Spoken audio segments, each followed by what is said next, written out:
এখন আমরা দেখবো সেট। তো ফাঁকা আচ্ছা, এখানে প্রকৃত উপসেটের ক্ষেত্রে আপনি এই চিহ্ন দিতে পারেন এ, এই যে আপনার হচ্ছে বি এর অন্তর্ভুক্ত অর্থাৎ প্রকৃত উপসেট। আর যদি এরকম প্রকৃত উপসেট না হয় তাহলে আপনি এই চিহ্নের নিচে একটা দাগ দিতে পারেন এভাবে, এ প্রকৃত উপসেট নয় বি এর। আর ফাঁকা সেটের ক্ষেত্রে আপনারা এখানে এভাবে দিতে পারেন যে সেকেন্ড ব্র্যাকেট দিয়ে মাঝখানে ফাঁকা রাখবেন অথবা একটা ফাই চিহ্ন দেবেন, কিন্তু কখনো এটা করা যাবে না যে দুটো সেকেন্ড ব্র্যাকেট দিবেন আবার মাঝখানে ফাই দিবেন, এটা কিন্তু করা যাবে না। তারপর এদিকে আছে পূরক বিধি। এখানে দেখতে পারেন যে এর উপর ডাবল প্রয়োগ দিলে সেটা এই হয়, আবার ফাইয়ের উপর প্রয়োগ দিলে সেটা ইউ হয়, ইউ এর উপর প্রয়োগ দিলে ফাই হয়। তারপর এ আপনার হচ্ছে ইউনিয়ন এ বার, এটা হচ্ছে ইউ হবে। আর সেটের অন্তর, তারপর শান্ত সেট, যে সেটের এরকম উপাদান সংখ্যা সীমিত সেটা হচ্ছে শান্ত সেট বা সসীম সেট। তো এখানে হচ্ছে এ বি সি যদি শান্ত সেট হয় তো সেখানে হচ্ছে এই তিনটা নিয়ম প্রযোজ্য হবে। এই যে আপনার হচ্ছে এ ইউনিয়ন বি, এটা হচ্ছে আপনার number of A number of B minus হচ্ছে নাম্বার অফ এ আর বির মধ্যে যতটুকু কমন আছে সে ততটুকু কমন হচ্ছে বিয়োগ হবে।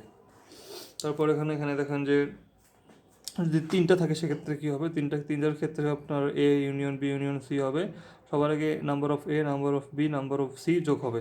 তো এই যেটা যোগ, এই তিনটা যোগ হলো, যোগ হওয়ার পরে কিন্তু এমনটা হতে পারে যে কিছু কিছু এরকম এর মধ্যেও আছে সেগুলো বি এর মধ্যে চলে গেছে, আবার বির মধ্যে ওগুলো সি এর মধ্যে চলে গেছে, এরকম সেগুলো যেগুলো আছে সেগুলো বিয়োগ করতে হবে। এই জন্য number of A intersection B, B intersection C, C intersection A বিয়োগ করলাম, বিয়োগ করার পরে এমন একটু বেশি বিয়োগ করে ফেললাম। এই জন্য যেগুলো হচ্ছে এই যে আপনার এ বি আর সি এর মধ্যে তিনটার মধ্যে কমন ছিল সেগুলো আবার যোগ করা হলো। তো এইটা ইকুয়াল টু আপনার হচ্ছে এটা।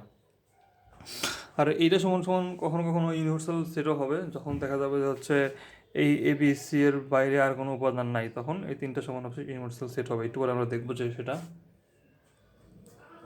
তো সংযোগ সেটের ক্ষেত্রে আপনারা অথবা দিবেন এই মাঝখানে এই যে এক্স, যেন এমন এক্স যে হচ্ছে এলিমেন্ট অফ এ অথবা এলিমেন্ট অফ বি। তো ক্রমজোর এখানে আপনি ফার্স্ট ব্র্যাকেট দিয়ে লিখবেন, আর যখন কার্তেশীয় গুণ করবেন তখন সেখানে আপনি এরকম সবার আগে গুণগুলোকে ফার্স্ট ব্র্যাকেটের মধ্যে রাখবেন এবং তারপর হচ্ছে পুরাটাকে আপনি সেকেন্ড ব্র্যাকেটের মধ্যে রাখবেন। তো এই যে এরকম অঙ্ক আসতে পারে যে হচ্ছে এক্স এলিমেন্ট অফ হচ্ছে আপনার এন এক্স স্কোয়ার, তারপর হচ্ছে এবং এক্স কিউব 130-এর চেয়ে ছোটো, এরকম করে আপনি করতে পারেন। যেগুলো আপনাকে এখানে বের করতে বলছে যে এই দুটার মধ্যে যেগুলো কমন আছে সেগুলো বের করতে বলছে। তো এখানে আপনি দেখতে পাচ্ছেন যে 4 আর 5 ধরলে আমার এখানে কমন হচ্ছে, তো এটাই হচ্ছে এখানকার উত্তর। তো এগুলো জাস্ট আপনি একবার দেখলেই পারবেন। তারপর এখানে যে বিজোড় সংখ্যার একটা বের করতে বলছে, তো গুণনীয়কের বের করতে বলছে। আচ্ছা, তারপর হচ্ছে এখানে কিন্তু সেকেন্ড ব্র্যাকেট দিতে হবে, মাথায় রাখতে হবে, সেকেন্ড ব্র্যাকেট দিয়ে প্রকাশ করতে হবে। তারপর এখানে একটা আছে, তো এগুলো আপনি জাস্ট প্র্যাকটিস করলেই পারবেন।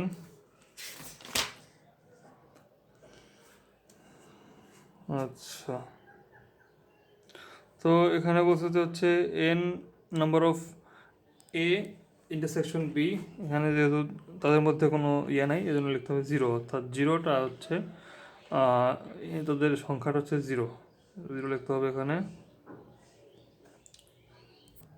আচ্ছা, এখানে ডি মর্গানটা একটু দেখায়। ডি মর্গান হচ্ছে এরকম দেখবেন যে এই যে এ ওটা হচ্ছে ইউনিয়ন বি, এটা whole prime equal to A prime intersection B prime, এটা একটা সূত্র। অথবা হতে পারে যে হচ্ছে A intersection B whole prime equal to A prime union B prime. তার মানে কি, যে আপনার ডি মর্গানের যে আপনারা আইসিটিতে সূত্রটা পড়ছেন যে এ প্লাস বি এর উপর হল আপনার হচ্ছে হোল প্রাইম, সেটা ইকুয়াল টু কি এ বার, তারপর হচ্ছে কি আপনার হচ্ছে ইন্টু বি বার। তো ওই ইন্টুর জায়গায় আপনার ইন্টারসেকশন দেওয়া হলো আর কি, এটাই। জাস্ট এটাকে উল্টো পাশে ভাবে লিখলেই হবে। তারপর এই অঙ্কটা দেখেন, এটা 35 বিসিএসে আসছিল, এগুলো এরকম বের করতে বলছে। তো এখানে আপনারা তো এগুলো তো পারবেন, শুধু আপনাদের এটা দেখাই দিই যে হচ্ছে নাম্বার অফ এ আপনার হচ্ছে এটা ওটাকে কী বলে, নাম্বার অফ এ ওই যে এক্স আর যেটা অপারেশন বলে আর কি, এটাকে সম্ভবত পূরক বলে না কি যেন একটা বলে, না পূরক না, যাই হোক এই চিহ্নটা থাকলে আপনার সূত্রটা হবে এরকম যে নাম্বার অফ এ বাদ B plus number of B বাদ এ, এই দুটোর যোগফলই হচ্ছে আপনার নাম্বার অফ এ আপনার এই যে এক্স অর বি, এটা সূত্র। আচ্ছা, আর এই সূত্রটাকে আপনি এইভাবে লিখতে পারেন যে এ মাইনাস বি, এ মাইনাস বি আর হচ্ছে বি মাইনাস এ, এই দুটোর হচ্ছে আপনার যদি এই দুটো আচ্ছা, এ মাইনাস বি আর ওইদিকে নাম্বার অফ এ বাদ বি দুটো একই, তার মানে সেখান থেকে কিন্তু এই সূত্রটা লিখছে। অথবা এভাবে লিখতে পারেন আরেকটা সূত্র, সেটা কোথায় গেল, এই যেটা লিখতে পারেন যে হচ্ছে A union B minus A intersection B, অর্থাৎ আপনার যে দুটাকে সংযোগ করবেন, আগে সংযোগ করা থেকে দুটার আপনার যে ইন্টারসেকশন আসে, এই ইন্টারসেকশনটা বাদ দিলে আপনি নাম্বার ওই যে আপনার এ পুরো যে এ এক্স আর বি এটার মানটা পেয়ে যাবেন আপনি।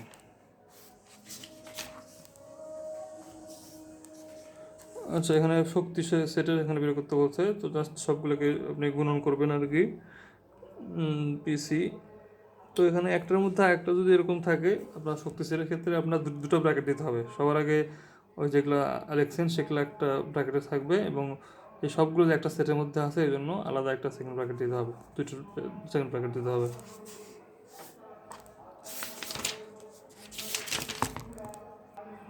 আর কার্তেশীয় গুণনের ক্ষেত্রে ফার্স্ট ব্র্যাকেট হবে, ফার্স্ট ব্র্যাকেটের পরে হবে আপনার সেকেন্ড ব্র্যাকেট, দুটো ব্র্যাকেট একসাথে।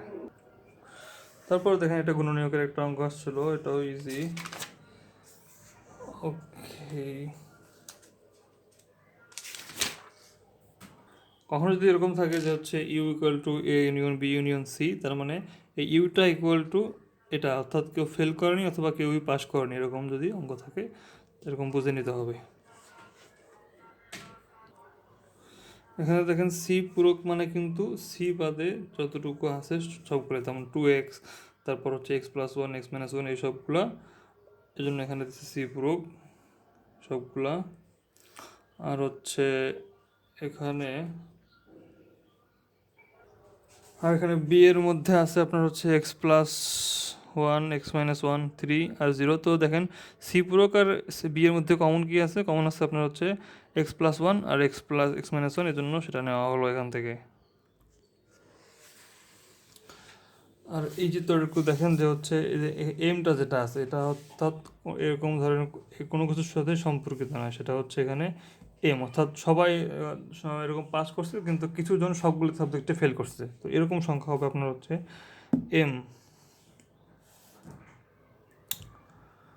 তারপর এই যে এটা এটা এটা মানে হচ্ছে কোনো খেলায় সে পছন্দ করে না বা কোনো সাবজেক্টে পাস করেনি, এরকম হচ্ছে আপনার এন, যেটা একটু আগে বললাম যে N number of F union C whole prime, এটা মানে কোনো খেলায় পছন্দ করে না সেটা।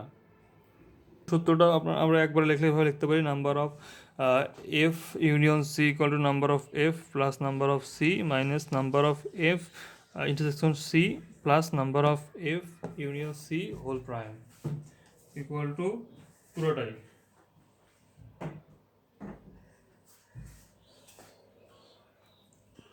তো এটা দেখেন একটি ক্লাসে 25 জন শিক্ষার্থী আছে, এর মধ্যে 12 জন অর্থনীতি পাঠ করে, আবার এরকম 8 জন অর্থনীতি পাঠ করে কিন্তু সমাজ বিজ্ঞান আবার পাঠ করে না। তো বলছে কতজন অর্থনীতি সমাজ বিজ্ঞান পাঠ করে এবং কতজন সমাজ বিজ্ঞান পাঠ করে কিন্তু অর্থনীতি পাঠ করে না। তাহলে দেখেন যেহেতু 12 জন অর্থনীতি পাঠ করে কিন্তু বলছে 8 জন আবার অর্থনীতি পাঠ করে কিন্তু সমাজ বিজ্ঞান পাঠ করে না, তার মানে হচ্ছে যে ওই যে যে 12 থেকে 8 বিয়োগ করবেন যে 4 জন, এই 4 জন হচ্ছে সমাজ বিজ্ঞান আর হচ্ছে অর্থনীতি উভয়টাই পাঠ করতেছে। সেটাকে আমরা এভাবে লিখতে পারি, number of A minus B equal to number of A minus number of A intersection B. তো এখানে 8 বসালাম, নাম্বার অফ যেহেতু হচ্ছে এখানে 8, এটা হচ্ছে এ অর্থনীতি পাঠ করে কিন্তু ইয়া পাঠ করে না, সমাজ বিজ্ঞান পাঠ করে না। এখানে নাম্বার অফ এ দেওয়া আছে 12, 12 মাইনাস এক্স, এখান থেকে আমি 4 পাইলাম। তো 4 যেহেতু আপনার হচ্ছে এরা হচ্ছে কি আপনার সমাজবিজ্ঞান পাঠ করতেছে না কিন্তু আবার হচ্ছে সরি এরা হচ্ছে অর্থনীতি আর সমাজবিজ্ঞান দুটোই পাঠ করে। তো এখন বের করতে হবে কতজন সমাজবিজ্ঞান পাঠ করে কিন্তু অর্থনীতি পাঠ করে না। তো তাহলে এখন দেখেন যে মোট যেহেতু 25, তার মানে কি 8 প্লাস এদিকে হচ্ছে 4 প্লাস হচ্ছে এক্স ইকুয়াল টু হবে 25, তাই না? তো এখানে হচ্ছে সেখান থেকে বের করে যে হচ্ছে 25 থেকে আপনি যদি 12 বিয়োগ করলেন 13, তাহলে 13 হবে আমাদের অ্যান্সার।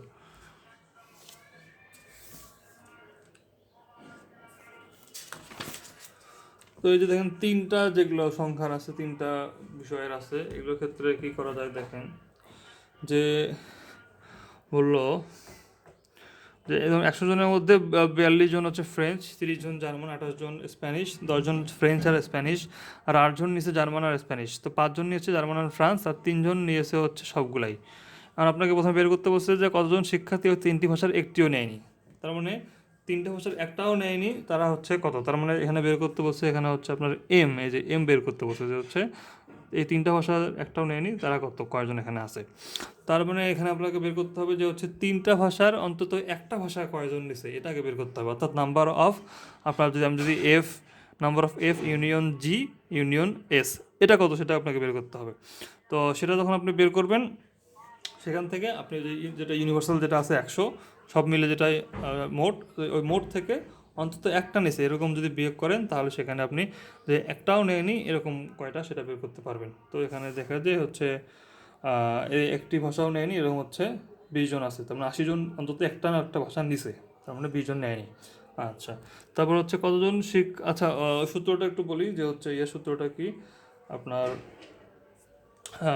এফ ইউনিয়ন জি ইউনিয়ন এস, এটা সূত্রটা হবে হচ্ছে আপনার, কোথায় গেল,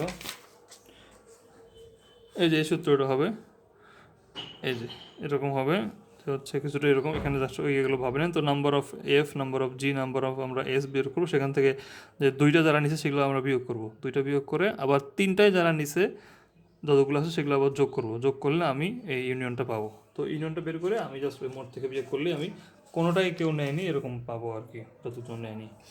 তারপর বলছে কতজন শিক্ষার্থী ওই 3টি ভাষার কেবল একটি ভাষা নিয়েছে, তার মানে একটি ভাষা কতজন নিচ্ছে। তো সবার আগে বের করবো যে শুধুমাত্র ফ্রেঞ্চ কয়জন নিচ্ছে, সবার আগে তারপর বের করবো যে জার্মান কয়জন নিচ্ছে শুধুমাত্র, তারপর বের করবো শুধুমাত্র স্প্যানিশ কয়জন নিছে। তো সবার আগে ফ্রেঞ্চেরটা যদি আমি বের করতে চাই, ফ্রেঞ্চেরটা এভাবে বের করতে পারি, দুটো ভাবে বের করতে পারি। একটা হচ্ছে এরকম, আমি 100, আপনার যে নাম্বার অফ ফ্রেঞ্চ আছে আপনার 42, তো 42 থেকে আমি যেখানে যেখানে ফ্রেঞ্চ আছে সেগুলো বিয়োগ করবো, নাম্বার হয়তো 42 থেকে আমি 10 বিয়োগ করবো, এখানে ফ্রেঞ্চ আছে, তোমার এখানে আবার জার্মান ফ্রেঞ্চ আছে, এখানে 5 বিয়োগ করবো।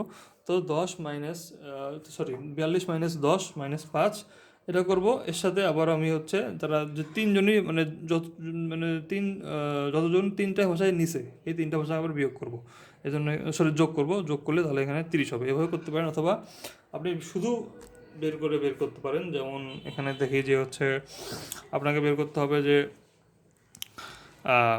শুধু ফ্রেঞ্চ কজন নিছে সেটা বের করার জন্য এই 42 থেকে আপনাকে বিয়োগ করতে হবে যে হচ্ছে শুধু ফ্রেঞ্চ আর স্প্যানিশ কতজন নিছে। তো শুধু ফ্রেঞ্চ আর স্প্যানিশ, তাহলে আপনার হচ্ছে এই যে এই 10 থেকে আপনার এই 3 বিয়োগ করতে হবে। তারপর আবার বের করতে হবে শুধু জার্মান আর ফ্রেঞ্চ কয়জন নিচ্ছে, তাহলে 5 থেকে এখানে 3 বিয়োগ করতে হবে, তার মানে 2 হবে এখানে। আর তো এগুলো বিয়োগ করতে হবে, আবার লাস্টে যা বিয়োগ করতে হবে যে হচ্ছে কতজন 3টা ভাষায় নিছে, তার মানে এখানে আপনাকে ওই 3টাই যোগ করতে হবে।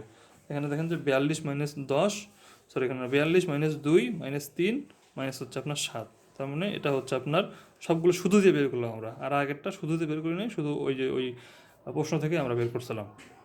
তো এই দুটো উপায় করতে পারেন। তো এভাবে আপনি ফ্রেঞ্চ বের করবেন, ফ্রেঞ্চ হচ্ছে আপনার 30 হচ্ছে, এভাবে আপনি জার্মানটাও বের করবেন, তারপরে স্প্যানিশটা বের করবেন, বের করে 3টা যোগ করবেন, যোগ করে আপনার হবে হচ্ছে আপনার 30 যোগ 20 যোগ 13, তাহলে 63। অর্থাৎ এরকম কেবল একটা ভাষা নিছে, অর্থাৎ যারা একটা ভাষা নিছে হচ্ছে 63 জন, অর্থাৎ 100 মধ্যে 63 জন আছে যারা শুধুমাত্র একটা ভাষায় নিছে। আর কেবল একটা ভাষা আর অন্তত একটা ভাষা কিন্তু এক না। তো অন্তত একটা ভাষা বলতে বোঝায় একটা ভাষা তো নিছেই, প্লাস এর পাশাপাশি 2টা ভাষাও নিতে পারে, আবার 3টা ভাষাও নিতে পারে। তো এটা কিন্তু এক না আর কি। তো যদি আপনার অন্তত একটা ভাষা বের করতে পারেন, তখন আপনি যদি ইউনিয়ন যেটা আছে ওটা বের করলেই হবে। আচ্ছা, এরপর বলছে যে হচ্ছে কতজন শিক্ষার্থী ওই 3টি ভাষার কেবল 2টি ভাষা নিয়েছে। তো 2টি ভাষা এখন নিয়েছে সেটা বের করতে হলে আপনাকে যেটা করতে হবে সেটা হচ্ছে কেবল 2টা ভাষা নিতে হবে। 2টা ভাষা কতজন নিয়েছে, তাহলে এখানে আপনি বের করতে পারেন যে শুধু ফ্রেঞ্চ আর স্প্যানিশ কত নিয়েছে, এই যে 10 থেকে আপনি এটা বিয়োগ করবেন। তো শুধু জার্মান আর স্প্যানিশ 8 থেকে এই যে 3 বিয়োগ করবেন। তারপর হচ্ছে 5, শুধু আপনার হচ্ছে জার্মান ফ্রেঞ্চ হচ্ছে 5 থেকে এটা বিয়োগ করবেন। তো বিয়োগ করে আপনি জাস্ট হচ্ছে ওই 3টা যোগ করবেন, এই যে BCQ, তাহলে 275, ঠিক আছে। ওকে, তারপর এখানে বলছে আরও কী কী উপায়ে কোশ্চেন হতে পারে সেটাও এখানে বলছে। তারপর কমপক্ষে একটি ভাষা নিয়েছে, এটা তো আমরা আগে বের করলাম 80। তারপর কমপক্ষে 2টি ভাষা নিয়েছে, তার মানে 2টা ভাষা তো নিছেই, নেওয়ার সাথে আরও যে 3টা ভাষাও নিতে পারে, তাই না, সেটা হতে পারে হচ্ছে 2টা ভাষা নেওয়া প্লাস হচ্ছে ওই যে প্লাস আবার লাস্টে 3 যোগ হবে আর আলাদা করে, কারণ 3টাও তো নিতে পারে এরা, এই জন্য 3 আলাদা করে যোগ হলো। কারণ দুটো ভাষা নিচ্ছে আপনার হচ্ছে এদিকে 14 জন নিচ্ছে আপনার হচ্ছে, যেটা ছিল 2 + 7 + 5, আর সেখানে আরও 3 যোগ হলো। আচ্ছা, পরের অঙ্কটা বলছে যে হচ্ছে এতজন ফুটবল ক্রিকেট তারপর হচ্ছে আপনার দাবা খেলে, তো 13 জন এত, আচ্ছা মানে কমন দিয়ে দিচ্ছে, কিন্তু এখানে কি দিচ্ছে যে এছাড়া 7 জন কোনো খেলায় পারদর্শী নয়। তার মানে এখানে আমাদের যে ওই যে যারা কোনো যারা কোনো খেলাই খেলে না বা কোনো কিছুই পারে না, তাদের সংখ্যাটা এখানে 7 দিয়ে দিছে। অর্থাৎ এখানে আমাদেরকে দেয় নাই যে কতজন সবগুলোতে পারদর্শী, এরকম কিন্তু কেউ দেয় নাই, এটার বদলে দিচ্ছে যে হচ্ছে কতজন কোনো খেলাতেই পারদর্শী না সেটা দিয়ে দিচ্ছে। তো এখানে সবার আগে আপনাকে বের করতে বলছে, এখানে ভেনচিত্র দেখাতে বলছে। তা ভেনচিত্রতে আমরা এখানে দেখা যায় হচ্ছে 3টা খেলাতে পারদর্শী, এই যে আপনার এইটা আর কি। মানে যে জায়গাটা সবার মধ্যে কমন সেটা হচ্ছে তারা 3টা খেলাতেই পারদর্শী। আর এই যে এটার বাইরে যেটা আছে, অর্থাৎ ইউ এর মধ্যে কিন্তু এই বৃত্তগুলোর বাইরে, সেটা হচ্ছে আপনার এই যে 7 জন, অর্থাৎ এই 7 জন কোনো খেলায় পারদর্শী নয়, এটা হচ্ছে এইগুলো এটার মধ্যে আছে। আচ্ছা, তারপর বলছে যে কতজন ছাত্র উল্লিখিত 3টি খেলাতে পারদর্শী, তার মানে আপনাকে এইটা বের করতে বলছে। তো এটার জন্য আপনি কি করতে পারেন, যে 3টা খেলায় পারদর্শী, এটার সূত্র হচ্ছে আপনার যে number of football, number of cricket, number of দাবা, বিয়োগ সেখান থেকে নাম্বার অফ ওই যে কমনগুলা 13 - 12 মাইনাস হচ্ছে আপনার 12